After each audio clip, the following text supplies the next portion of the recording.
예수님을 믿는 사람들을 칭하는 여러 가지의 명칭들 또 호칭들이 있습니다. 우리가 복음서를 보면 예수님께서는 그러한 사람들을 제자들이라고 표현하셨어요. 또 우리가 사도행전 11장을 가보게 되면 예수님을 믿는 사람들이 믿지 않는 사람들에 의해서 어떻게 불리워지기 시작하냐면 그리스도인 이렇게 불러지기 시작합니다. 물론 그것은 처음에는 좋은 의미는 아니었어요. 또 성경 곳곳에 보면 믿음의 사람들을 하나님의 백성, 또 성도, 하나님의 자녀, 형제들 이런 여러 가지 호칭으로 부르게 되는데요.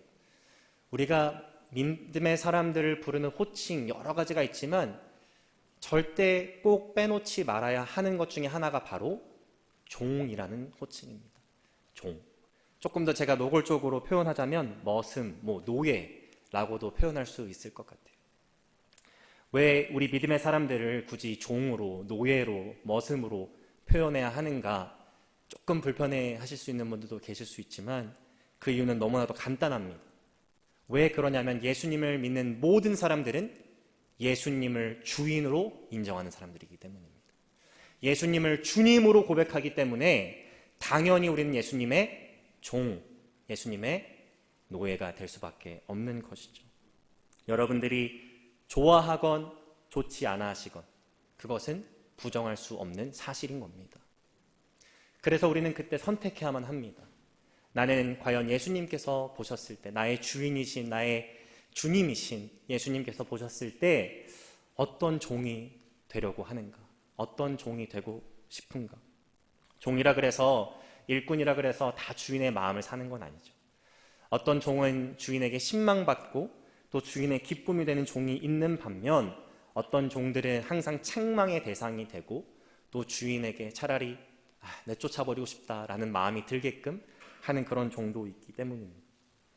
만약 여러분들께서 여러분의 주인이신 예수님 앞에 정말 좋은 일꾼 또 좋은 종이 되고 싶다라는 갈망이 있으시다면 오늘 본문의 말씀을 주의 깊게 보셔야 합니다.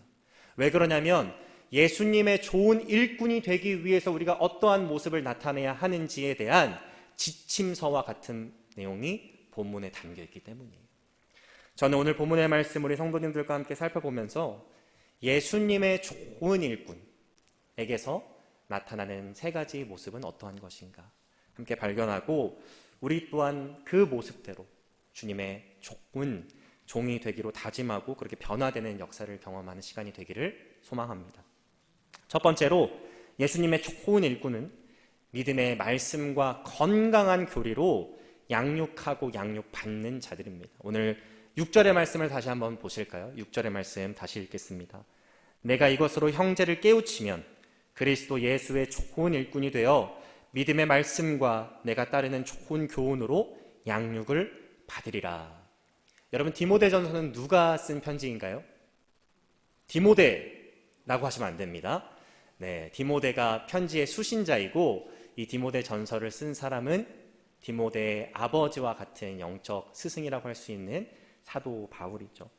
사도 바울이 네가 이것으로 하나님께서 너에게 맡겨주신 양들을 잘 깨우치면 좋은 일꾼이 되는데 믿음의 말씀과 건강한 교리로 양육을 받는다 이렇게 말하고 있어요. 그래서 우리가 이 말씀을 더 깊게 이해하기 위해서는 지금 바울이 말하고 있는 이것이 무엇인지 좀 먼저 이해해야 될 필요가 있습니다. 여기서 말하는 이것은 이 바로 이전에 나온 디모데전서 4장 1절에서 5절까지의 말씀을 가리킬 수도 있고요. 아니면 2장부터 이어져 오는 내용 전체를 가리킬 수도 있습니다. 그런데 바울이 지금 말하고자 하는 핵심은 이거인 것 같아요. 디모데 네가 한 명의 목회자로서 내가 너에게 지금 알려주고 있는 이 하나님의 말씀, 내가 너에게 지금 가르쳐주고 있는, 다시 당부하고 있는 이 하나님의 말씀을 너 또한 신실하게 계속해서 하나님께서 너에게 맡겨주신 양들에게 전하고 가르친다면 물론 그 말씀을 배우는 자들도 그 말씀의 능력을 체험하겠지만 그 말씀을 전하는 너도 그 말씀을 통해서 양육받게 될 것이다. 이렇게 말하고 있는 것입니다. 실제로 내가 배운 것을 남에게 가르쳐주는 것, 이것은 내가 배운 것을 내 것으로 온전히 흡수하는 데 굉장히 좋은 교육 방법인 것을 여러분 많이들 알고 계실 거예요. 1960년대에 한 기관에서 The Learning Pyramid라는 이 연구 결과를 발표했는데요. 이 연구는 다양한 교육 방법 중에 가장 훌륭한 memory retention rate를 보이는 것이 무엇인지에 대해서 이제 연구한 것입니다. 내가 무언가를 배울 때 기억에 남아야 하잖아요. 오늘도 제가 여러분들 앞에서 이렇게 설교하지만 설교 끝나고 아멘 하자마자 여러분들 다 백지처럼 지워지시면 굉장히 마음이 아픈 겁니다. 자, 그런데 보니까 이런 강의 형태는 이 memory retention rate이 5%밖에 안 돼요. 평균적으로 봤을 때. 물론 이것들을 우리가 다 일반화해서 적용할 수는 없겠지만 평균적으로 봤을 때. 독서, 여러분 독서 혹시 좋아하시나요? 독서를 하게 되면 그 내용들 우리 얼마나 남을까요? 보니까 한 5% 남는데요. 뭐 어리어나 비주얼 장치들을 사용해서 배우게 되면 한 20%, 또 디스커션을 통해서 토의와 토론을 통해서 배우게 되면 한 50%. 여러분 근데 여기서 유일하게 90%가 넘는 게 있습니다. 그게 뭔지 아시나요? 티칭입니다. 티칭.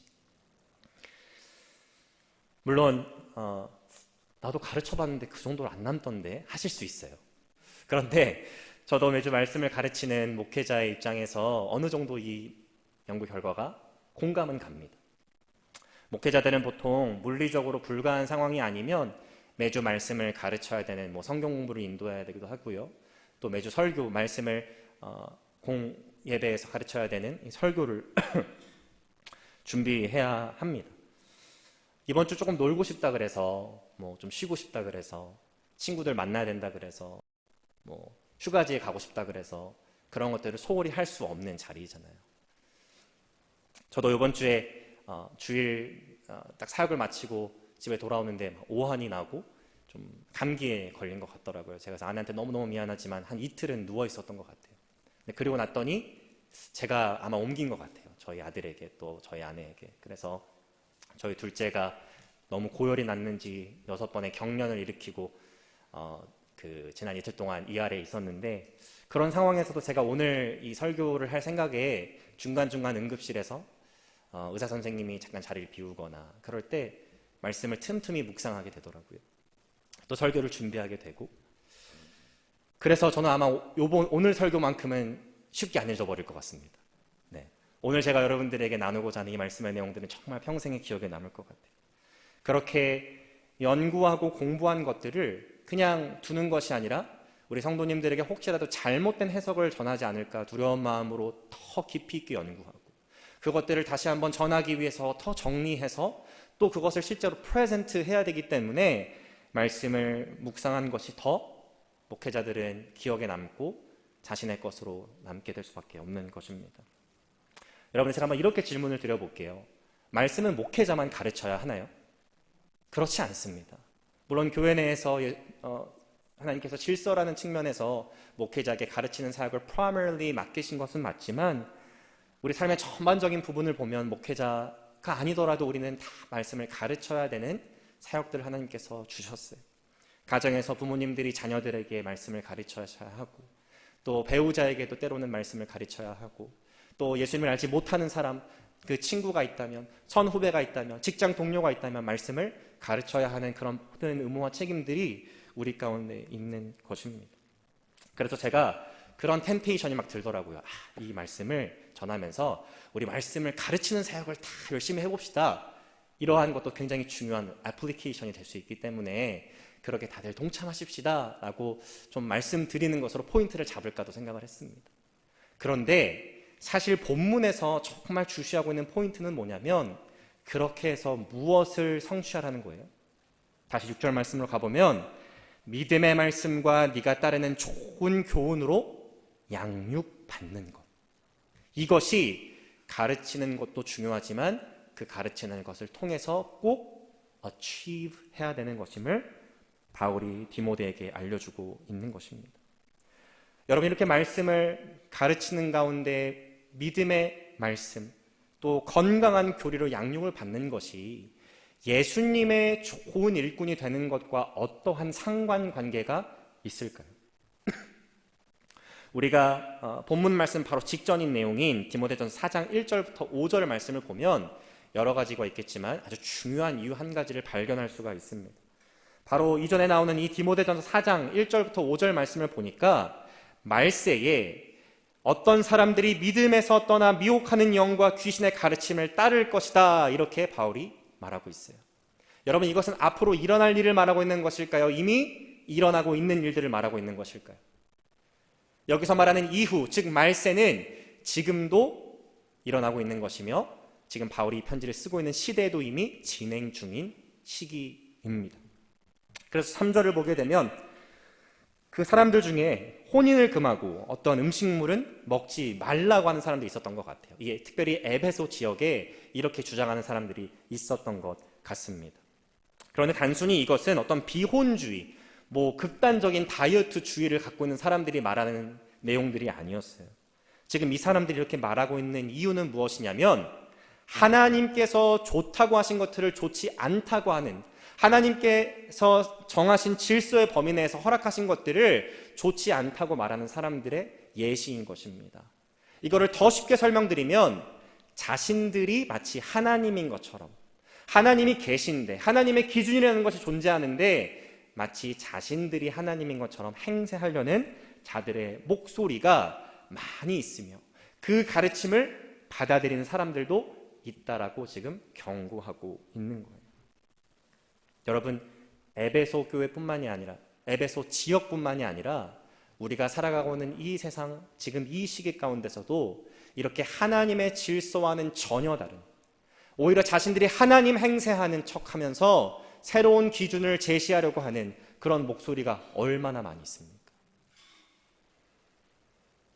그런데 그러한 상황 가운데서도 우리가 우리의 마음을 지키며 우리 주인 되신 예수 그리스도의 음성에만 귀 기울일 수 있는 유일한 방법, 그것은 바로 다시 6절로 돌아가서 믿음의 말씀과 건강한 교리로 양육을 받는 것이기 때문에 이것이 예수님의 좋은 일꾼이 되는 것과 매우 밀접한 관계가 있는 것이죠. 좋은 일꾼은 주인의 음성에만 귀 기울이게 되어 있습니다. 내 주인이 아닌 다른 많은 사람들이 말하는 것에 귀 기울이면서 그 자들이 말하는 것만 따르려고 하면 어떻게 그 일꾼이 좋은 일꾼이 될 수 있을까요? 그래서 말씀을 우리가 묵상하고 그 말씀으로 양육받는 것은 그냥 하루 열심히 하고 말아야 되는 게 아니에요. 어떤 분들이 이 말씀에 불이 붙기 시작하면 평소에는 절대 그렇게 하시지 않는데 7장씩 8장씩 하루에 묵상을 하십니다. 그리고 나서 갑자기 긴 방학기를 거치시게 되죠. 그리고 푹 쉬시다가 또 갑자기 하나님께서 은혜 주실 때가 오면 또 갑자기 10장씩 하루에 이렇게 묵상하시면서 말씀의 은혜를 받으세요. 여러분, 그것도 귀한 건데 우리가 정말 생각해야 될 것은 우리를 혼란스럽게 만들고 우리를 어렵게 만드는 그 음성들은 쉬지를 않는다는 겁니다. 방학이 없어요. 오히려 우리가 그것들을 우리가 이 믿음의 말씀으로 양육하는 것을 쉴 때 더 크게 우리에게 외치는 것이 바로 거짓된 음성이라는 것입니다. 저는 그래서 우리 사랑하는 모든 하늘교회 성도님들께서 여러분들의 주인 되신 예수 그리스도의 음성에 더 귀 기울이실 수 있게, 그 음성에만 여러분들이 온전히 집중하실 수 있게 지금 바울이 디모데에게 권면하고 있는 것처럼 여러분 믿음의 말씀과 건강한 교리로 날마다 주님 부르신 그날까지 양육받으시기를 주님의 이름으로 축복합니다. 그래서 주님의 뜻과 명령에만 순종하시는 예수님의 좋은 일꾼이 다 되시기를 주님의 이름으로 다시 한번 축복합니다.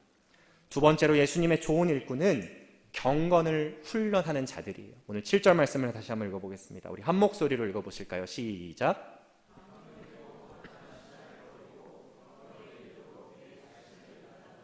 네, 이 7절 후반부의 말씀을 보면 경건에 이르도록 디모데 내 자신을 훈련시켜라, 연단하라 이렇게 말하고 있습니다. 지금 바울은 당시 헬라권 문화에서 굉장히 보편적이었던 운동 경기에 우리의 이 성화의 과정을 비유하고 있는 거예요. 운동선수들이 이 목표를 두고 어마어마한 운동량을 소화하는 걸 알고 계시죠. 일반적인 사람들은 엄두도 낼 수 없는 그런 어마어마한 훈련량을 그들은 소화합니다. 마치 그런 것처럼 우리 또한 이 거룩이라는 것을 목표로 둔 다음에 그 목표에 도달하기 위해서 운동선수들이 훈련하듯이 우리도 훈련해야 된다. 이렇게 디모데에게 말하고 있습니다.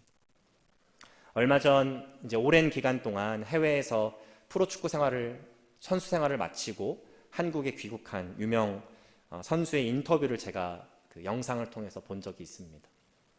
그 내용을 보니까 해외에서 자신이 보고 경험한 이 훈련 시스템, 그리고 다시 한국에 와서 그리고 내가 어렸을 때 청소년 시기에 경험했던 한국의 이 훈련 시스템을 비교하는 그런 내용이 나와 있더라고요. 자기가 청소년 때를 돌이켜보면 한국에서 축구를 배우긴 배웠는데 그 코치들이 체력 훈련을 시킬 때 그런 방식으로 시켰다라는 거예요. 갑자기 타이어를 끌어야 된다든지, 산을 여러 번 이렇게 넘어야 된다든지, 몸에 혹사가 될 수 있을 만한, 무릎에 굉장히 큰 어린 나이에 불구하고 무리가 갈 수 있을 법한 방법들을 통해서 이렇게 훈련을 막 시켰다라는 겁니다. 그런데 자기가 해외에 나가서 훨씬 더 선진화된 축구 문화를 경험해 보니까 그렇게 하지 않아도 훨씬 더 효율적이고 능률이 높은 체력 훈련이 많았다라는 거예요. 그래서 이제 본인의 축구 생활을 거의 마무리해가는 이 시점에 한국에 돌아왔는데 이제 자라나는 꿈나무들에게 그런 좋은 훈련 체계를 좀 알려주기 위해서 여러 고등학교 팀들도 다니고 있고 또 할 수 있는 모든 것들을 지금 하고 있다라는 말을 그 인터뷰 속에서 했습니다. 여러분, 근데 이렇게 훌륭한 축구 선수들이 좋은 이 훈련 문화들을, 방법들을 해외에서 배우고 한국에 돌아와서 전수하고 가르쳐도요, 한국에 있는 많은 선수들이 단 1도 발전하지 않을 수 있는 방법이 있습니다. 그 방법이 무엇일까요? 그렇게 안 하면 됩니다.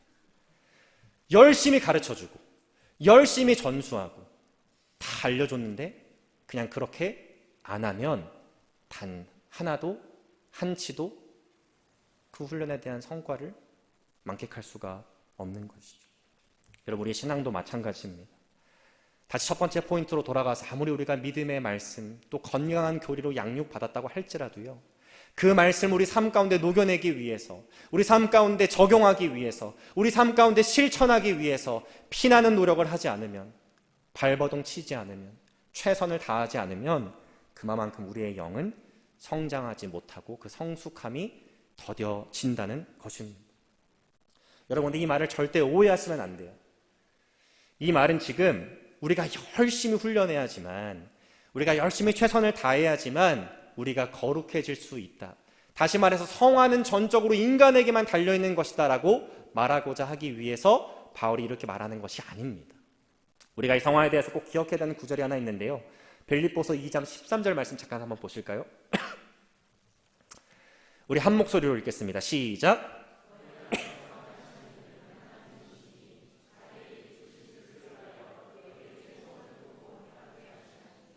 네, 이 말씀을 보니까 우리 안에서 행하게 하시는 이가 누구시라고요? 하나님이시래요. 자기의 기쁘신 뜻을 위하여 우리에게 소원을 두고 행하게 하시는 분도 누구세요? 하나님이세요. 자, 이것을 지금 다시 본문에 돌아와서 바울이 디모데에게 하는 말로 적용해보면 이런 말로 우리는 생각해 볼 수 있습니다.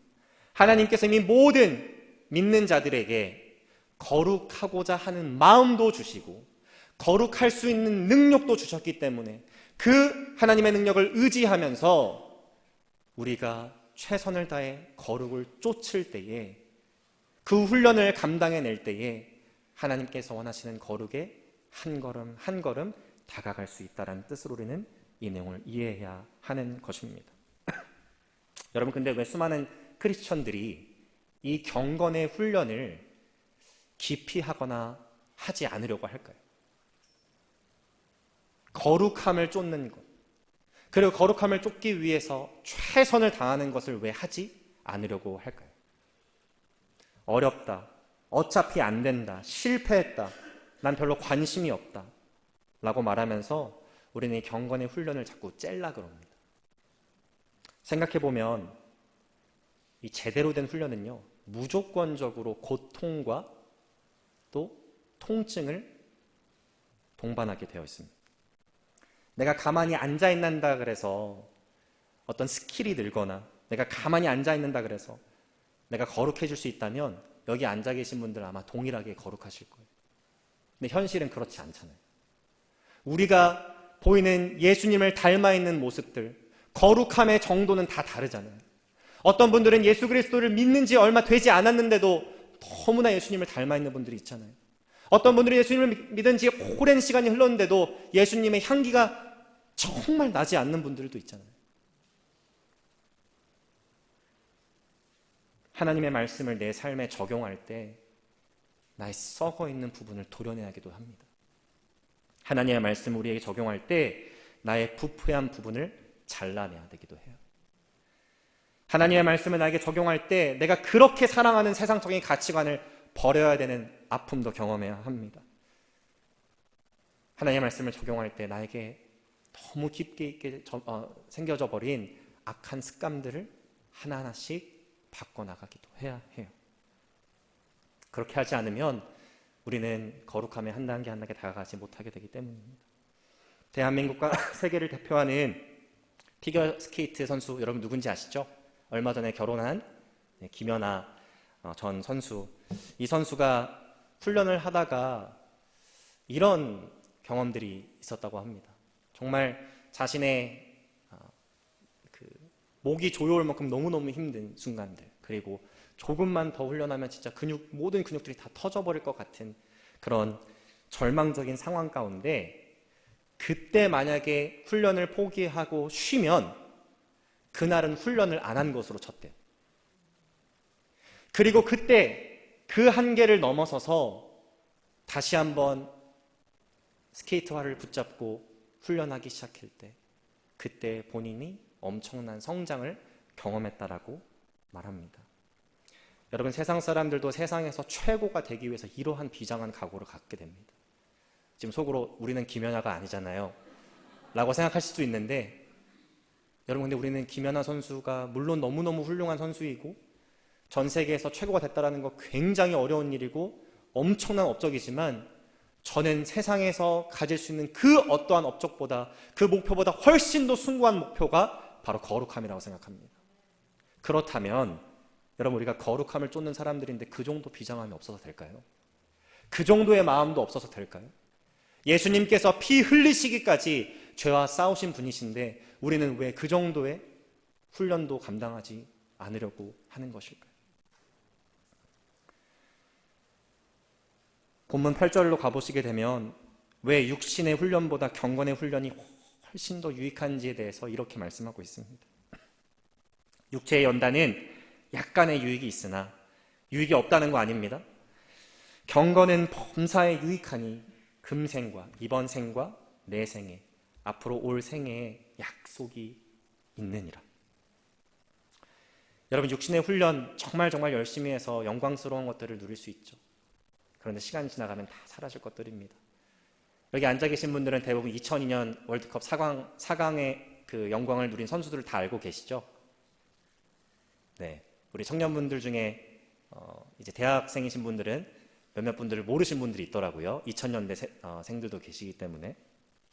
그런데 2002년 축구 선수들 지금 다 모아놓고 지금 고등학교 팀 아무나 하나 데려놓고 여러분 11대 11로 경기하면 누가 이길 것 같으세요? 우리의 기대와 바람은 2002년 팀이 이겼으면 좋겠는데 아마 전후반 풀로 뛰면 절대 못 이길 겁니다. 고등학생들의 체력과 스피드를 이제 더 이상 따라갈 수가 없어요. 여러분, 20년이 지났습니다. 그래서 가끔씩 요즘 TV에 보니까 그 2002년 월드컵 때 주역인 선수들이 나와서 축구하는 모습들을 보여주는데 깜짝깜짝 놀랄 때가 있어요. 다들 이제 아저씨가 되셔서, 그죠? 다들 이제 나이가 지긋이 드셔서 헥헥거리시고 금방 숨이 차는 모습도 우리가 보게 됩니다. 여러분, 분명 그렇게 육신의 훈련, 유익이 있는 것이지만 경건의 훈련은 이 생애에서만 뿐만이 아니라 앞으로 올 생애에서까지 더 큰 유익이 있다. 이건 다시 말하면 영원한 유익을 누리게 된다는 것입니다. 여러분, 그 유익이 무엇인가요? 바로 영생과 구원인 것입니다. 저는 우리 사랑하는 모든 하늘교회 성도님들께서 하나님께서 성령님을 통해 이미 여러분들에게 거룩하기를 원하는 마음을 주셨다라는 것, 그리고 거룩할 수 있는 능력을 주셨다라는 것을 신뢰하시면서 지금 바울이 디모데에게 말하고 있는 이 경건의 훈련을 쉬지 않으시기를 주님 이름으로 축복합니다. 그렇게 했을 때에 우리가 우리의 주인 되신 예수님께서 정말 쓰시기에 더 아름답고 잘 준비된 그런 종들로 변화될 줄을 믿습니다. 마지막으로 예수님의 좋은 일꾼은 하나님이 최고의 상급이라는 것을 믿는 자들입니다. 오늘 본문 10절의 말씀을 다 함께 읽어보실까요? 시작.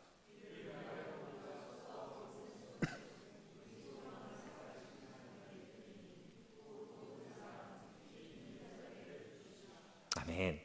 네, 지금 이 10절 말씀을 보면 이를 위하여 우리가 수고하고 힘쓰는 것은 우리 소망을 살아계신 하나님 구세주 하나님께 둔다, 이렇게 바울이 말하고 있는데요. 여기서 말하는 이를 위하여는 방금 우리가 8절 말씀을 잠깐 봤는데 8절에서 나왔던 그 내생의 약속, 다시 말해서 천국에서 누리게 될 하나님께서 우리에게 주실 영원한 유익을 가리키는 것입니다. 그래서 그것을 정리해서 쉽게 말씀드리면 바울이 지금 열심히 수고하고 힘쓰는 이유가 바로 그 천국에서 영원히 누리게 될 유익을 바라보면서 하는 것인데, 그렇게 할 수 있는 원동력은 무엇이냐면 살아계신 하나님께 소망을 두고 있기 때문이다라고 말하고 있는 거예요. 여기서 바울은 의도적으로 하나님을 살아계신 하나님으로 표현하고 있다는 것을 여러분 주목하실 필요가 있습니다.